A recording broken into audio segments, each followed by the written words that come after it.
We are live, MMA Industry Podcast, June 28th edition. I am your host, as always, James Lynch. And today I have a very special guest. He is the co-founder, managing editor, and editor-in-chief of MMA Today. Of course, I'm talking about Tony Fagnano, joining me here on the program for the very first time. Tony, how are you? I'm doing great, man, and you did a great job pronouncing that hard last name. Yes, I got it. We're already up to a good start, so that's excellent, man. And the way I like to start the show, as people know, is I always like to talk about how my guests and I have met, and you and I have actually met in person. Bellator NYC last year in June. We were part of that like Flow Combat like meetup or whatever. And I'd known about you a bit before, but it was cool to actually like get to talk to you and everything. And I mean, I'm like, what was that whole experience like for you getting to do Bellator NYC? Because I know that was one of the big events you guys started doing right off the bat. Yeah, I can honestly say still that was probably the funnest event that I've covered. And just the whole week was just craziness from start to finish. And, you know, obviously meeting up with you guys and meeting everyone that was at that meetup, not just from Flow Combat, but I think there was someone from Forbes and just, you know, outlets, you know, all kinds of MMA outlets. So that was just a really cool experience. And I haven't been to New York City since I was a kid. I'm from the West Coast, so that whole week was just awesome. That's excellent, man. Well, let's start all the way from the beginning, because one of the reasons I love doing this show is because a lot of the guests I get on, I don't know about their backstory and I don't know how they got into the sport. And I literally, I mean, other than MMA Today, I don't know too much about your background in the industry. So let's start all the way from the beginning. You mentioned the West Coast. Where did you grow up? When were sports on your radar? So like I'm from somewhere that even people in California don't even really know when I tell them. It's like dead center between San Francisco and LA. They call it the Central Coast. From San Luis Obispo. We're really not known for much besides being the home of Chuck Liddell and John Hackleman's gym, the Pit. So growing up, you know, that was always a big like community thing, you know, in a small town where you don't have a lot going on. And you have this figure like Chuck Liddell, who's, you know, like the hometown hero, I guess you could say. It's just a big deal. I remember John Hackleman, my dad, at the time when I was growing up, was basically like a struggling artist, and he, you know, his job to make money, because artists don't make money, just like a lot of MMA journalists. Right. You know, he would do framing for pictures and posters and whatnot. John Hackleman would come in all the time and want his you know, Pride, UFC, Chuck Liddell posters all framed to put up in the gym, the pit. And so that's how me and my dad and John Hackleman met. And like I took a couple classes when I was younger, you know, kickboxing and whatnot, or they call it the Hawaiian Kempo. Is what okay. Is what the Pit calls it. So that's how I got into MMA. And you know, as a kid, I was you know, I spent a lot of my childhood, you know, basically in trouble. So okay. You know, I missed out on a large portion of the UFC because I wasn't able to watch TV, or, you know, circumstances and whatnot. But I really got back into the sport of MMA. You know, I obviously watched Chuck Liddell growing up, and then got really back into it when that heavyweight tough season started, and they had Kimbo Slice, and it just all came back. And I've ever since then just been a full-blown, you know, hardcore MMA fan. Very cool. Okay. So what about other sports? Were you interested in anything else besides MMA when you were growing up, or did that sort of come maybe later, or what was sort of sports on your radar? I kind of, yeah, I follow like a little bit of, people that know me know I follow like a little bit of everything, like MLB, hockey, even, you know, nice. Even like football, soccer as it's called, football, and American football as well. The only one I've ever written about before was baseball, but okay. That was probably my biggest passion when I was, you know, younger. Excellent. And what about school? Like, where did you do any post-secondary? Did you go to any school like that or anything like that? I went, so like I said, I was kind of a bad kid. So, you know, school was out of the question. I somehow managed to graduate high school, and I kind of messed around for a few years. And then once I got my stuff together, I decided I was going to be a go to medical school. Oh, cool. Okay. So I started that process, and then just talking to some people that worked in the industry, I was like, I don't think I can do this. Like the amount of stress these guys go through, and just some of the crazy stories I was hearing, I was like, there's no way I could do this for a living. Like, and it didn't even sound, and the more that I started taking the classes too, I was just losing more and more interest. And I was like, this is just really something I don't want to do for the rest of my life anymore. Like, okay. So I really figured that out, early on, I guess. So what do you do for work now? I know you have a full-time job, like on top of managing the site and everything else. Yeah. So basically I'm like a glorified secretary.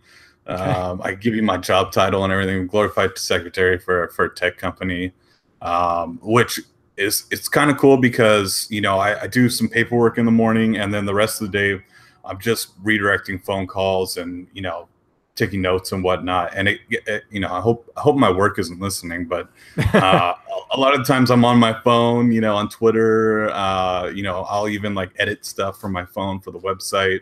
So I'm really like doing double duty, keeping up with everything that goes on in the MMA world and clocking in that 9 to 5 at the same time. Which is most people in this industry. This is something I talk about a lot, and it was me up until last year, but it's one of those things where if you want to be involved in this industry, you got to have that 9 to 5, because if you think you're just going to get a full-time job in this industry, it's so few and far between. As far as mixed martial arts, we talked about you being a fan and obviously growing up with it. What about actually getting involved in media, as far as writing or anything like that? When did that first start? Well, my first writing, like I said, my first writing wasn't MMA. It was MLB. Baseball, yeah. Yeah, and I was a big Cardinals fan. I did, I spent some time out in Missouri, and they just kind of caught on with me for whatever reason. And I had a couple blogs actually. I had one that was it was Birds, Bats, and Beers, I think, and it was very similar to what Flying Brian does. I'm not sure if you're familiar with him. Oh, of course I'm familiar. Yeah, the beer reviews and everything else. Yeah. Yeah. So it's very like, I feel like Flying Brian is living my dream right now with the beer reviews and all that stuff, which is really fun, and just like doing that and Cardinal news, and then I got into the prospect side of things, and I think I started another blog called like Baby Birds. I can't remember, but it was more prospect focused, and we'll get into that, how that parlayed into what MMA today is. But then, I guess my first MMA writing gig was, they're no longer around, but Cage Pages. Oh, okay, yeah. And that's how I broke in. I really had no idea what I was doing because, like I said, I was running a personal blog before. So like SEO and keywords, stuff like that, I had no idea what that was. And I really picked, the thing that I grasped onto from there was interviews, and they had a good relationship with like Combate Americas and Bellator. So I was, every time the list would come out, for interviews for an event, I would just try to take as many as possible. And that was kind of, my niche, or whatever you want to call it. That's great. So when was this? When did you start writing for Cage Pages? Like if you kind of ballpark it for me, pun intended. Probably two years ago. Okay, cool. Maybe. That's interesting. Not sure. Do you remember the first interview you did? I do. I totally, it's very vivid in my memory, actually. It was Steve Swanson, Cub Swanson's older brother. Oh, cool. Okay, because he fought for Combate, right? Yeah, he had that one fight in Combate, and I remember I was really nervous, and Steve was great. He's a great guy. We really like connected because he had like more of a rough upbringing, and my upbringing wasn't that great either. So we could really like connect on that level. And I just remember I thought I got so much good content out of him. His story is great. And this was my rude awakening to MMA journalism, because the same day that that interview came out, which I thought, I was like, oh, this is great. Like, this is really in depth and whatnot. There was a piece from MMA Fighting, actually. I can't remember who the author was. Whoever does their long form Sean Al-Shadi or Chuck. Yes. Ryan, probably one of the two. Nope, Yeah. the first one. Yeah. And he like just blew me out of the water. Just did this gigantic piece with Cub, and even Cub was featured in it, and had both their sides, and like way more detail than at this time. Like my writing is nowhere near his, so it was just like I was proud of what I did, but at the same time I was like, man, like I got a long way to go. Okay, that's interesting. So as you're starting out this, I mean, we talked about the baseball writing, and that was sort of your foundation, and then you get into MMA writing. Were there any mentors at this time? Anyone that you sort of confided in as far as advice or anything of that nature? Not, I mean, not. I mean, I don't want to say like nobody helped me, but Dan. I hope I don't butcher his last name. Doherty or Doherty. Okay. He was one of the editors at Cage Pages. And he was great, man. He would give me like awesome feedback. Anytime, he wouldn't just be like, "Oh, you made a mistake, like go fix that." It would be like, "Hey, like I fixed, these few things, and next time, like pay a little bit more attention to this, and give me some great tips on titles and whatnot." But I really didn't have any mentors or anything. Like I mean, I definitely I couldn't be doing this without like my girlfriend. She's like very supportive of all this, and she keeps me sane. So Oh, I hear you. Trust me. It's I've had many conversations, and it's like for me even it's the dynamic's so much different now because like I had a supportive girlfriend who's now my wife, and now I have a son, so it's like I have to balance. Like if you don't have that support system, it's very tough to do this because this is a very, as a very much 24/7 industry where you got to be on top of things. I'll be at a family function and I see some news break. It's like you have to. These are the types of sacrifices you have to make. But that's why I said I said this earlier this week on another podcast. You have to be a little bit crazy to be in this industry. Would you agree? A little bit, yeah. I definitely would characterize myself as a little bit crazy. I think most people that know me would. Mm-hmm. I'm definitely that guy too. It's funny you said that because I'll be, at my grandma's birthday or whatever, and I'm on my phone over here, tweeting and keeping up with all the news, and redirecting people to news stories to to write them up and whatnot. So I'm definitely that guy. And my girlfriend keeps me grounded. I'll confide with Nolan Kings as well, who was on here. Just we kind of are on the same page with a lot of things, and he's a lot more calm than I am, I guess. So yeah. If I'm really revved up about something, he's the guy who settles everything down. Let's talk about MMA today. I was going to delay it a little bit, but we got to get right into it because there's so much to talk about. If anyone's watched this show, I talk about your site at least once a week where, I really like what you guys have done, and I like the team you guys have, and I really think it is the best spot to start if you're getting in the industry. So how did this come together? Because I know you and Izzy Garcia, as we've seen on Twitter, MMA Enticer, came together and formed this. First off, how do you know Izzy, and how did this partnership come together? It was the weirdest, everything just fell into place, perfectly. Obviously, my time or a lot of our times at Cage Pages had come to an end. I think they were kind of merging with Fansided at the time, and the transition it didn't go smooth at all. And there's no one really to blame. It just you have like a group of two different teams trying to like combine, and it just didn't work out basically. And so a lot of us most of the team was either let go, or a lot of people just left when they found out that other people were being let go. So basically Cage Pages was no more at that point. I think they continued for like a few months afterwards and then just completely dissolved.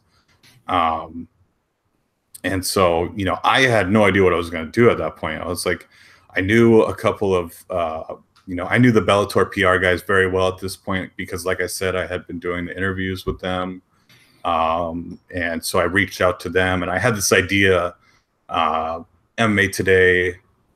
I had a very poorly done logo, and kind of, it wasn't a blog, but I had like an actual URL and everything, mmatoday.org. and it was just me though, and I was trying to like figure out what I was going to do. I was writing some stuff. I was kind of even doing more like in I don't know if they're investigative or you know, just getting into the more nitty gritty kind of Kareem Zidane type Yeah. articles. Okay. And so Izzy at the time, I don't, nobody probably knows this about Izzy, but he was writing stuff like that too. And he's actually been referenced in some of Zidane's articles and whatnot. Yep. And so he has, you know, me and him basically were working on the same story about some, you know, Conor McGregor's ties to the you know, Irish mob and whatnot, just growing up. Not that he's actually connected to the Irish mob, but just, you know, some of the friends that he had that were, you know, a part of that life. And so we were working on the same story. And so we were messaging back and forth. And of course we had, you know, many conversations just about MMA in general. And it was somebody else who kind of, you know, was like, hey, why don't we start the site together? His name was Shannon Sass, who's no longer in the, you know, isn't involved in MMA journalism at all anymore. But he had the idea like, hey, let's get together and make this site. Well, I was like, well, I have this MMAtoday.org. Not sure what we really want to do with this. And then just ideas started coming through. We got, unfortunately, the MMAtoday.com without a dash in it. I don't know if people are familiar with the site. There's MMA-today.com. The guy with the MMAtoday.com domain wants $13,000 for it. I heard that. Yeah. Yeah. And so tried reasoning with the guy, not happening. So unfortunately, I don't think that's ever gonna happen unless you know, that's somehow pried away from him. But so we settled with MMA-today.com anyway. And it was just me, Izzy, and Shannon. And Shannon was much more of a boxing guy, but he did a couple of, you know, nice opinion pieces. And Izzy was still doing, you know, his investigative stuff, and really did, you know, I'm not a website guy at all. So Izzy really set up the whole website, and the way it looks now and the way it's been maintained and whatnot, that's all him. Like I'm really bad with running, you know, like the back end kind of stuff, as far as I don't know code or anything. Some people might think, you know, Izzy's just an internet troll, but he's actually a computer engineer. So I didn't know that. Yeah, this just falls right in his wheelhouse as far as setting up the website and whatnot. And like I said, things just fell into place perfectly, because we had another DC Howard, who at the time, you know, reached out to me, you know, wasn't really happy with his current situation, and really wanted to expand and write about, you know, recap events from all over the world, just kind of global coverage. And I was like, yeah, man, like we're starting the site up. If you want to join us, you're more than welcome to. And I think DC at that time brought Sean Bitter, who's like a prospect expert, along with him. And yeah, we ran off with that, and it just kind of kept blowing up from there. I don't even know how we got to where we are today. Yeah, and what I was amazed by, I was actually out for drinks last week with a couple of MMA media people here, but Alex Scafidi, who works for you guys, she was telling me that how many people actually work for the site. There's like 60 people that contribute to the site or something like that. Yeah, something crazy like that. It's gotten very big. You know, we get emails all the time. I try to keep up with them. You know, if people are listening to this and they have like an email in our inbox that hasn't been replied to, you know, I just get a lot of them, and I try to sort through them. Writing samples, big, you know, that's really big. If you're just reaching out and I have no idea, you know, if you've even written anything before, it's tough for me to know whether you're going to be a good fit or not, basically. Right. Yeah. It's a great place to start. Like I've said on here many times. How did you sort of? I guess early on you were sort of open to anything as far as the direction of the site you've gone. But one of the things I really like is that, like you guys said, you cover everything. I mean, there's really a focus on the smaller shows, international stuff, and I think that's needed. I mean, you see these bigger sites, you'd swear that there's only if you're ever just reading their stuff and nothing else, you'd swear there's only 4 promotions. That's it. Like it's crazy. So I really like that aspect of it.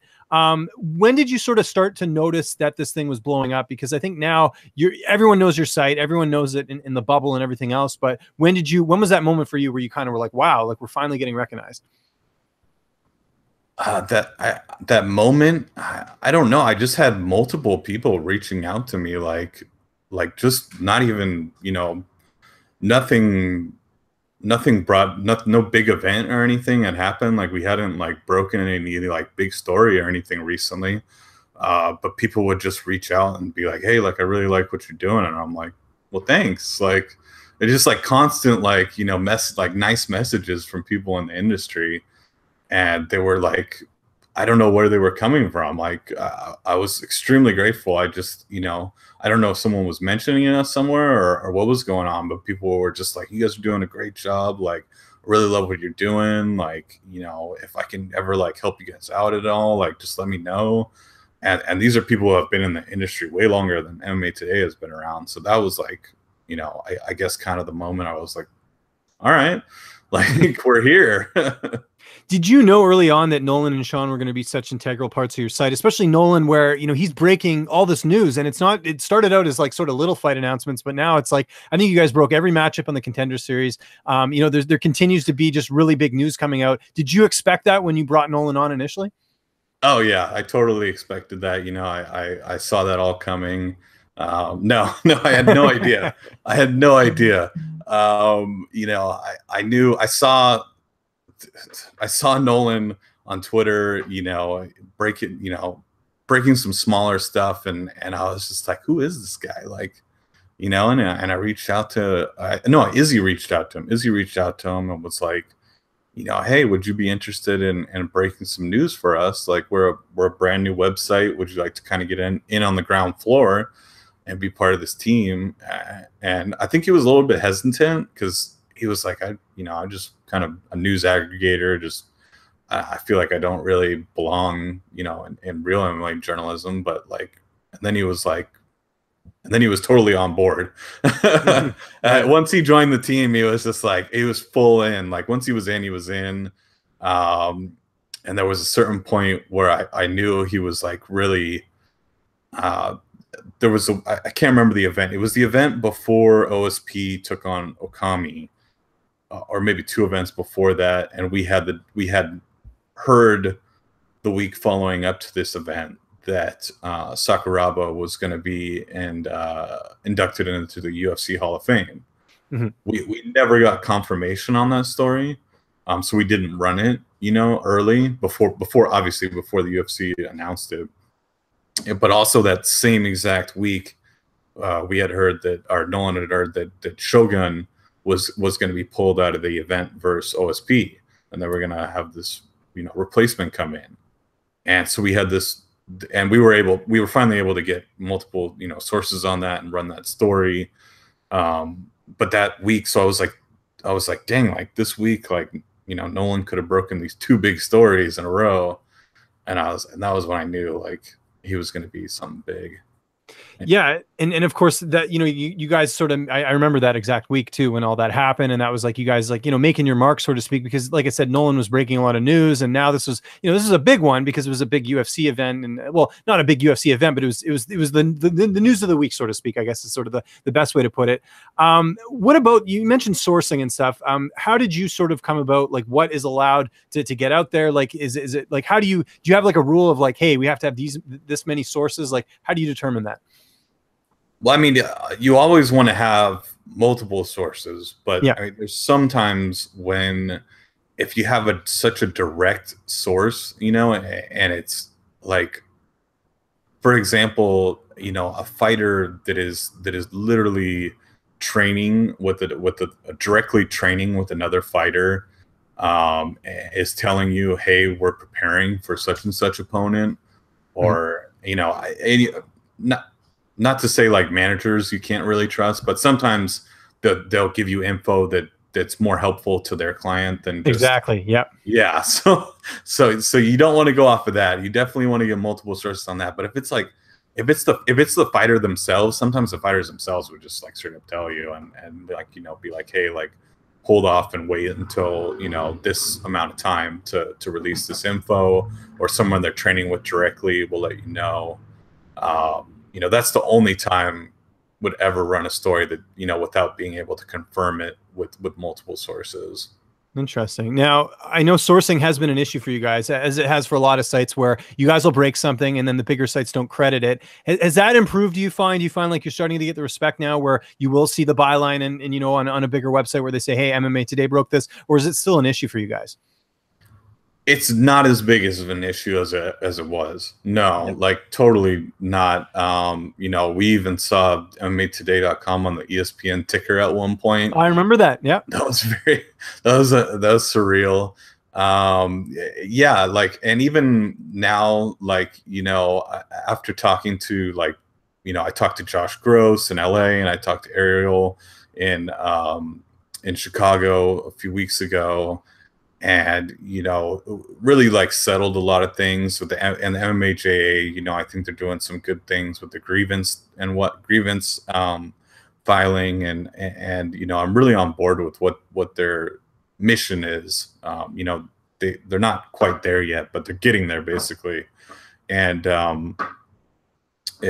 it's a lot easier now. I feel like I could just, reach out to whoever, the editor of most sites and just be like, hey, like, I realize that there's, either the wrong source or no one sourced for the story, but we broke this. If you have the time to go in and edit it, that'd be great. And kind of like what I was telling Ariel when I was in Chicago was if I could go back, I would change some things. Like, we definitely were a lot more aggressive at the beginning, but that was out of just pure frustration. Like, it was like it's not like I was going, or me or anyone on the team was going in public first, as the first measure and calling people out. It was like, this was after unanswered emails, unanswered Twitter DMs, like people were just ignoring us. Like, and it was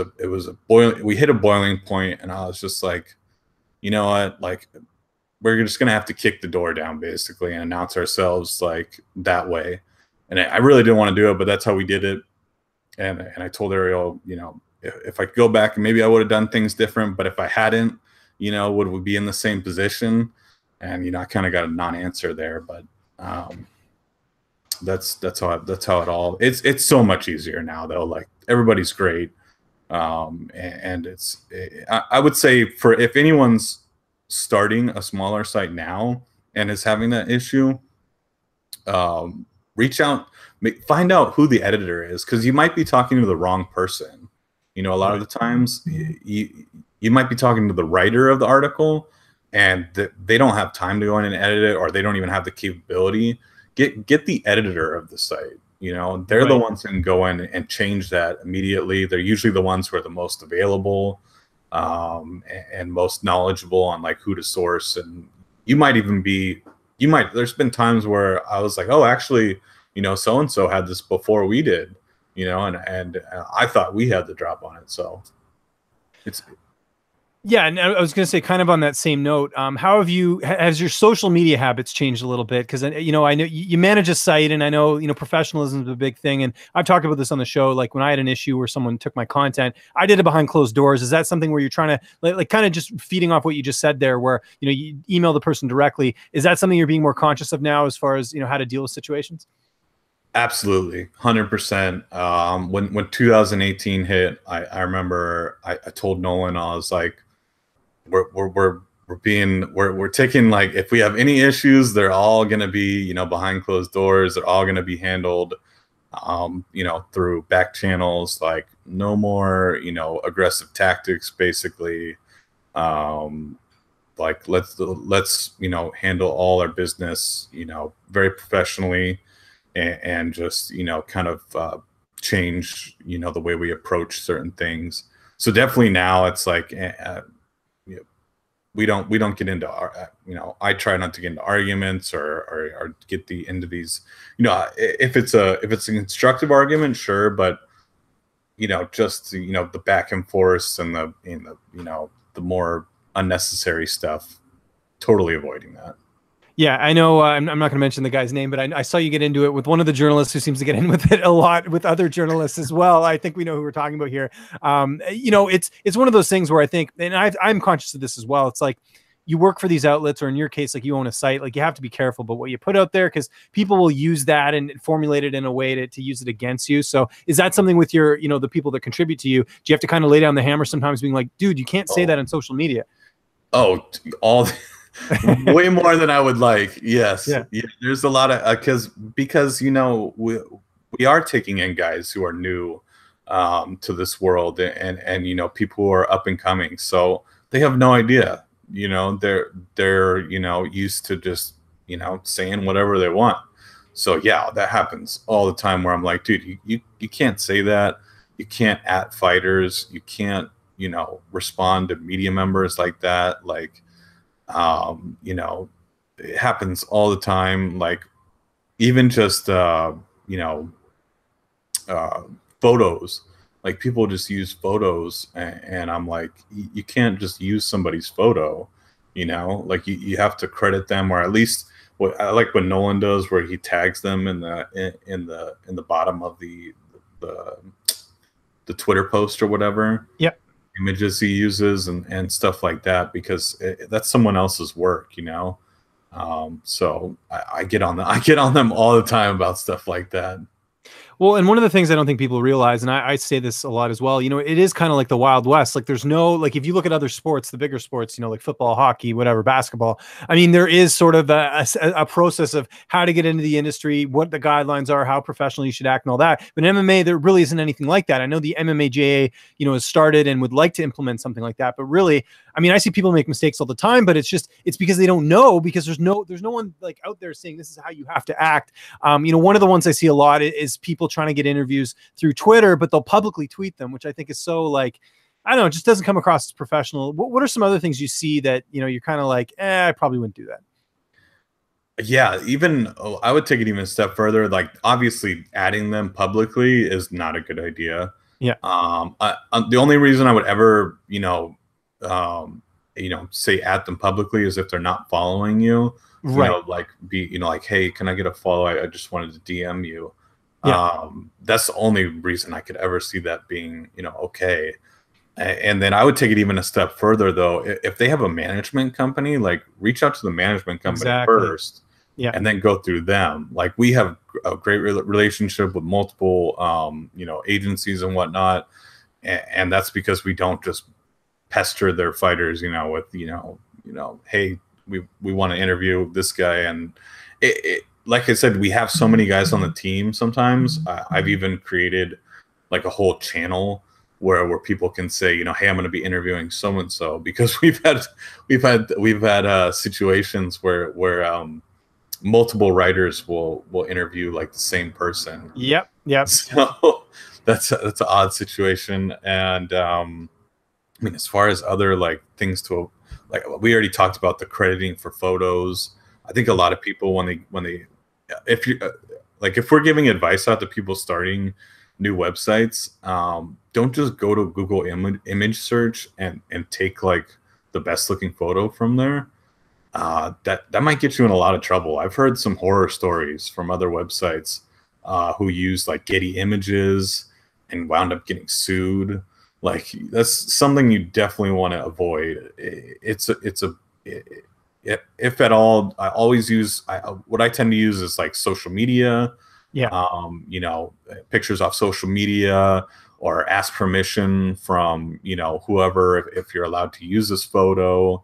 And always credit. I mean, these are you're writing, but your job is to write, but their job is to photograph. So you definitely they're doing a job too. I know you had Amy, Photo Amy on. Yep. And like she reached out to us and was like, hey, there was an image you guys used and there was no credit on it, and we were like, oh, like so I felt so bad. I was like, oh my god, how do we miss this? Like I reached out to her personally. It was like, oh, I really apologize. Like, we'll add that credit right away. Like, total, you know, misstep by us for missing that. Yeah, no, it happens. I think one more thing I'll add, just sort of on the social media thing, is fighter bashing. And believe it or not, you do see the odd contributor, you know, bashing fighters and worse, tagging them, which is like, come on, like, I mean, that's the type of stuff where you got to take the fan. I think that's one thing a lot of, I think, contributors struggle with, is separating the fan from the you know, the contributor or journalist. Because if you want to be taken seriously, you can't be biased. I mean, there's nothing wrong with acknowledging a good performance, but to go out there and say, this guy sucks, he was scared to fight, like, I'll see that the odd time and I'm like, what are you doing? Like, I don't know. I've seen that recently. Yeah. And I think, I mean, as soon as you do that, it's like, I feel like as soon as you do that, like, it's just, your credibility is like gone. Like I understand it more for like an up and coming guy, you know, but if you're an established or not established, but someone who's been around for a while and you're still doing stuff like that, it's like nobody's going to take you seriously. Yeah.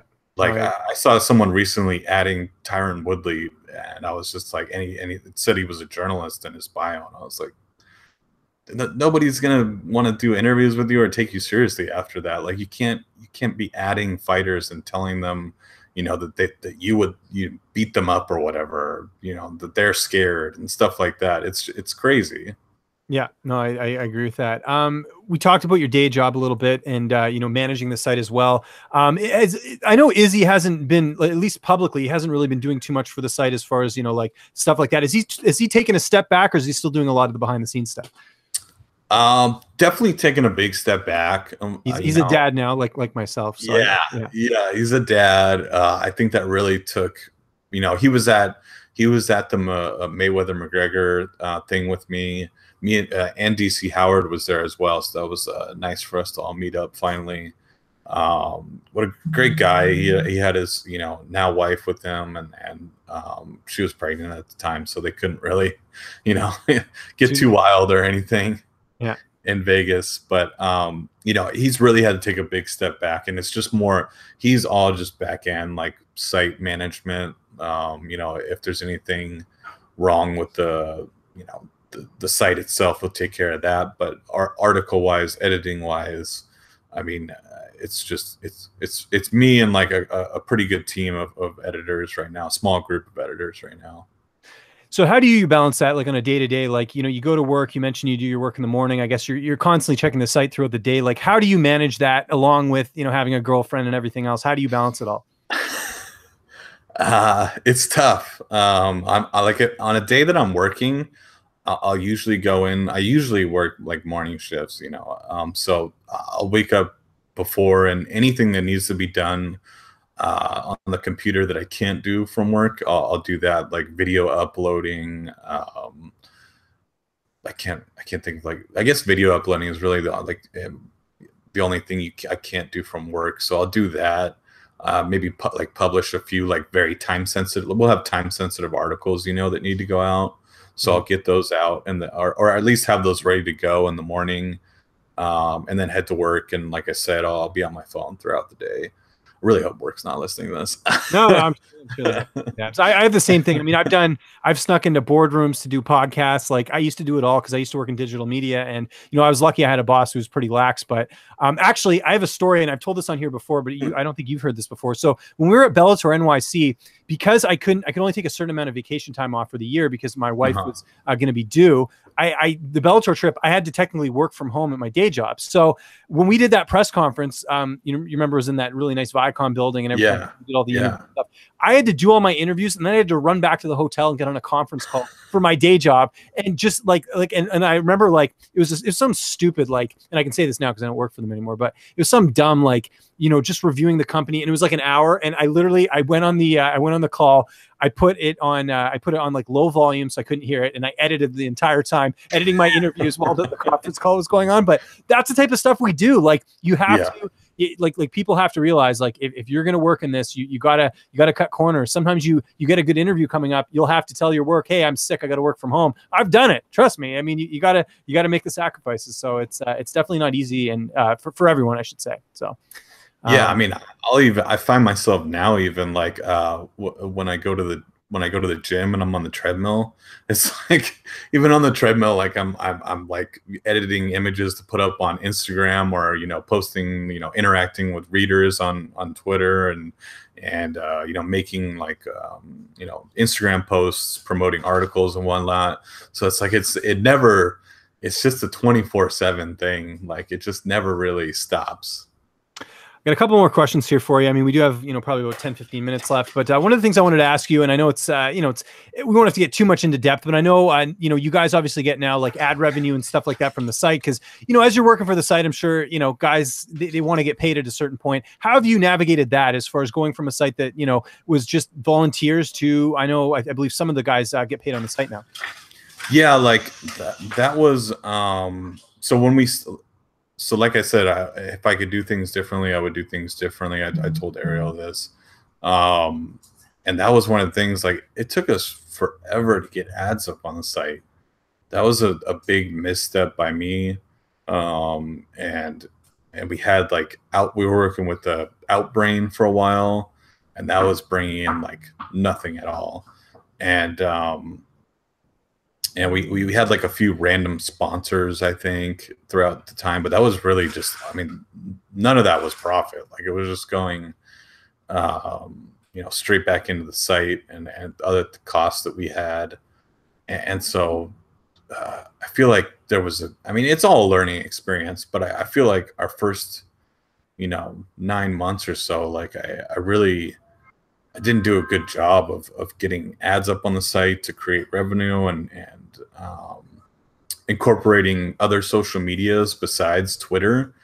That didn't start until recently. Like, we were really behind on Facebook, even more so on Instagram. I guess I was just kind of ignorant. I just thought, you know, like, you know, everybody's on Twitter, like, you know, we'll be fine. And it didn't take into account, you know, that you need all these platforms basically to succeed. And so just in the past, I think, month or so, we finally got Google Ads up on the site, which someone had been telling me to do forever. And I, you know, was like, well, I don't know anything about that. I don't know how to apply for that. Finally figured that out, got them up on the site, and just now are starting to figure out like the details of like how this whole ad revenue sharing thing is going to work. I still don't know. I'm still trying to figure it out.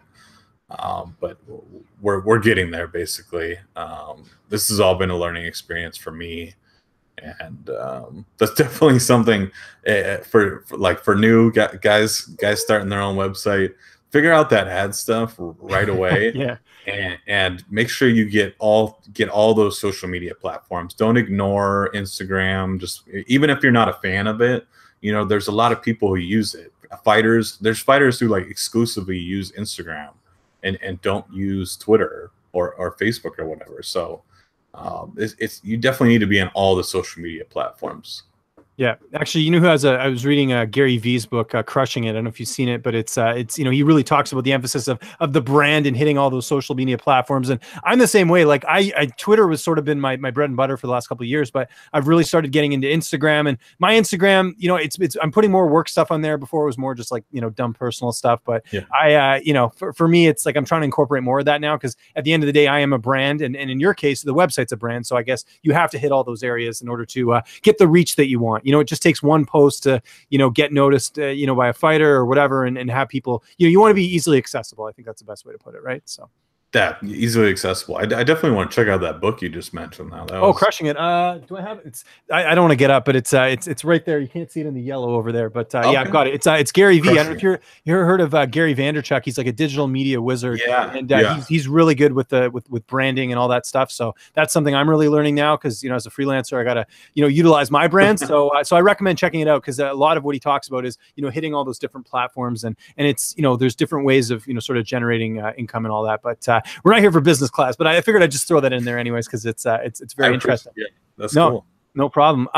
Couple more things. What would you say is the proudest moment you've had so far with the website? Would it be the OSP news, or is there anything else that sort of stands out?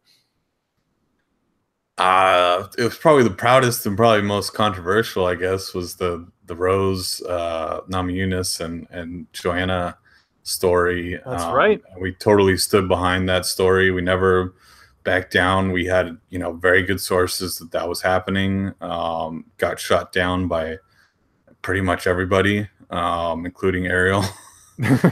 And which I reminded him of when I saw him in person, but it's all in the past, and we've totally buried the hatchet. And I'm super happy for Ariel that he got on that ESPN gig. I congratulated him. I think that's getting off topic here, but that's just a massive step for MMA in general, in my opinion. At least in the US, I don't know, it's different for Canadians, but ESPN is like the sports, Oh no, we get it, because we have TSN here in Canada, which is like the Canadian ESPN, and we still get a lot of ESPN content on TSN, to be honest. So we're quite aware like how big of a deal it is, and I think it's great for everyone, because you have Ariel on this new platform. Luke Thomas moves into the MMA Hour slot. Say what you want about him, I still think he was the right guy for the job. But this sort of this opens up other opportunities for other people in other positions. It's sort of like everything sort of moves up a ladder. So I think there's good spots everywhere, and at the very least, the fact that Ariel's on ESPN, it sort of breaks him outside the bubble, because I think that when you look at MMA fighting, that is the pinnacle of MMA journalism and media in our bubble. But now you've got Ariel going outside that bubble into the mainstream and ESPN, and I think that's important. I know he was on Fox as well, but him having a weekly show on ESPN, that's a big deal. So. Yeah, and like Ariel really cleared the air with a lot of the back end type stuff that he was doing with ESPN, and it doesn't seem to be like any conflicts of interest at all. So that was like really cool to see, and I'm totally on board with him being. I don't exactly remember what his position with MMAJ is, but I know he's on the board of MMAJA, and that's I'm totally I told Gross like sign me up, like I'm good to go on that. But yeah, I guess I didn't really answer your question. I kind of went off topic there. I don't know. We kind of went off, but it's important. I put a video up, last week, just reacting to the Luke Thomas news. I think it's important. We see a lot of chatter on Twitter, but there's not a ton of discussion, because it's not like Luke can talk a little bit about it on his show, and I know he did. I know he acknowledged, obviously, Ariel moving on and everything like that, but I haven't seen a lot of discussion on it, and it's really important for this industry, because these are the two shows right now that people, and there's MMA Junkie Radio, and there's a lot of other shows out there, but it's certainly these are sort of the big two that people will be keeping their eye on, and it really impacts a lot of things as far as interviews and all that stuff. So it's good to talk about it and keep it in mind. What would you say is, and we've talked, a lot, there's been a lot of really good information here, but what would you say is some advice you'd like to give anyone that's watching this, that's, looking to either start a website or looking to get involved in the industry? I would say before you start a website, write for somebody else for a little bit. Don't just, if you're breaking in, don't just immediately jump straight into making a website for yourself. If you're doing, I would say this, if you're doing like if you're not getting any offers, or people aren't, or other sites aren't responding to you because you don't have any work currently out there, writing work, yeah, sure, go ahead, create like a blog or something, and get some writing up on there just to use as writing samples, but then get in with somebody, MMA Today, of course, or there's plenty of other options out there, like MMA Sucka, plenty of other websites you can kind of break in on. As long as you have writing samples, I'm sure that they'll be more than willing to take you on, and then kind of work there for a while, and figure some of these smaller details that you probably would have never thought of out. And then at that point, if you still think you want to start your own website, then start your own website. Don't just jump straight to that. I didn't do that. So and I know people who have, and it usually there might be some success stories out there, but there's probably a lot of guys who just fizzled out after a while. And what I tell people all the time, and I literally have to repeat this exact same, set of rules sort of going forward. And I'm not an expert, but this is just something I've noticed over time is, if you're starting out, do a small commitment. If you have a full-time job, do an article a week. If you can commit to that, that's a start, right? Like do an article a week. And we talked here about mentors. I really think that's important. Have someone that can review your work so you're getting better. A lot of people get weird when it comes to criticism. Because people take it as like an ego thing, or they think they don't know what they're doing is right or wrong. Like you could go to journalism school, and there's still things in this industry that you're not going to learn in school that you have to get just by some of the stuff we talked about here today. So I think small commitment, getting mentors, and then finding your niche, and that in itself's tough. But I always say regional MMA, international MMA, that can always use more coverage. Women's MMA could use more coverage. Those are ways to sort of break in, because I hear this a lot, and I think you can be successful in this industry, but you have to approach it the right way. And like you said, you can't just come in the front door and say, hey, I need to get paid, even though I don't have any work. I'm gonna try and interview Max Holloway. Like, no, that's not gonna happen. Like you have there's steps to this. It takes years sometimes. Like I was talking to someone yesterday about them wanting to go full time, and I'm like, how long have you been doing this? And they're like 2 years, and I'm like, minimum 5 years. I mean, there's a lot of people like that just think that it's that easy to get in, and it's not. You got to work at it. There's a lot of different angles to this thing, and you need to approach it in the right way. Would you say, is there anything I'm missing there as far as sort of starting out? No, I mean, I thought you were dead on there. Besides, the one article a week thing is great. Is make that smaller commitment at first, and then kind of figure out from there. I think, as far as you really need to be open to criticism, though, because exactly. I mean, even if you went to school and you think, you're the smartest guy in the room or whatever, there's just certain things like titles, for instance, on articles. Like sometimes they won't make sense to you. They're just not. But they make sense to the people who've been around the industry for a while. They know what's going to get the reader, to click on the art. I'm not talking about clickbait. I'm talking about just a title that readable, sparks interest and makes and tells readers what they're going to be getting into. So that's very important, and I think that's something that a lot of the guys coming up they just don't understand. That they'll just put very bluntly interview with like you said, Max Holloway, interview with Max Holloway. Pre-fight interview. I've seen that before. Pre-fight interview. Well, no shit. We know that he's not fighting yet. Like, come on. Like, let's get a little bit more creative here. Yeah, exactly. Or whatever. It's funny. Adam, my co-host at Parting Shot, we always DM each other when we find like really obnoxious, just plain Jane titles, whether it's on a video interview or like an article, where it's like, come on, just put a little effort in there. Like we got to get something like, I don't know. I can't even think of any off the top of my head, but there's some really funny ones that I've come across. What about you? What is the dream job for you? Like, I mean, doing this full time, getting paid really well, I think that's a dream job for everyone. Is that the same for you? What would be the dream job for you? Yeah, I mean, I've had some experiences like working for other sites, and there's just nothing like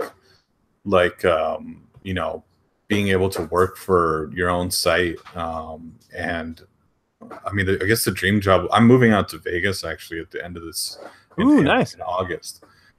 So that's kind of me like taking a headfirst dive into that's pretty much like the center of combat sports. It's where all the boxing events go down. It's where the UFC's headquarters are. So not that I'm moving out there solely just for the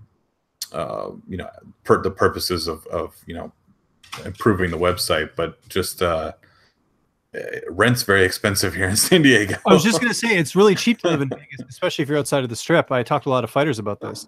Yeah, John. I had pizza. Me and John Morgan and Jose Youngs, and I think a couple other guys had pizza while we were in Chicago, and he totally sold me on moving to Vegas. Like he was very adamant that it's a great place to live. Like you don't need to worry about the negative comments people say about Vegas or anything like that. Like it's great out there. He's never had any complaints, and he just loves living out there and kind of being central to everything that's going on. So yeah.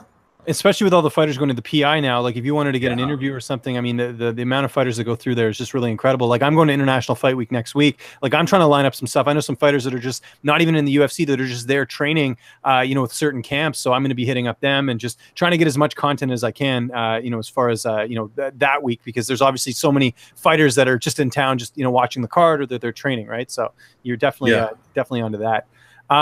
Last question before we let you go here, we're going to wrap things up. What do you see as the future for MMA today? What's sort of the next step? I mean, we talked about the Google ads coming in. Is it, you know, becoming one of those big 3 websites and, you know, trying to compete?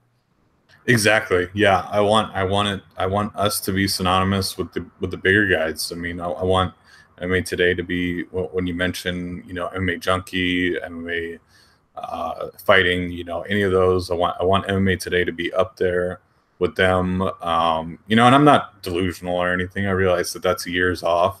But someday I guess if you want to ask me what my dream job is, and I kind of not answer that, it would be, you know, managing the site that I built and it being, you know, synonymous with MMA journalism in general. Awesome. Tony, this was a blast, man. We're just about at an hour here. You know, I say this all the time. If you're looking to get into involved in this industry, start a blog, get some stuff written, and then come to Tony and, you know, definitely hit up MMA Today. I really love what you guys are doing. Keep up the great work. It was so cool getting to hear your story and everything like that. Just remind people where they can find you on social media, where they can find information about MMA Today. And if anyone's watching that wants to get into this, get involved and be a contributor to MMA Today, where can they find all that information?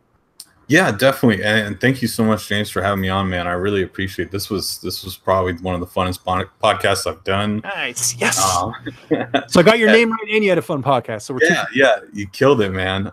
Totally.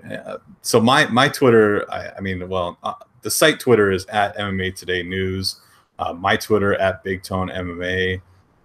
If you need to reach out to us, we're always available at team@MMA-today.com is the email address. You want to send anything, your writing samples, whatever, to. And if you have any, you know, it doesn't even have to be MMA, to be honest. Like I said, I started out in MLB. So let's say you have like some writing you did about NFL prospects or college football, send it over. Like we can, you know, it doesn't have to be MMA, just anything that kind of sets you apart from the rest of the guys and lets us know you can write, then we'll work it. We'll work with you. Good stuff. Love hearing that. Guys, next week, I'm probably not going to be doing an episode just because I definitely won't be doing it Thursday because we've got media day next week for the UFC 226 card. So I'll be off next week. But in the meantime, follow me on Twitter at Lynch on Sports. You can find all my interviews there. I've interviewed like half the Tough 27 finale card and half the UFC 226 card. So check all those out. You can find all my stuff on my YouTube channel. I put all the playlists there. So you'll see that there. I want to thank Tony for coming on the show. And again, guys, if you're interested in getting involved in media, go hit Tony up. He's a great guy. And I'm really glad he got to tell his story here today. And thanks everyone for watching. We'll see you soon. Just keep tabs on my Twitter for when the next episode will be, and we'll see you next time.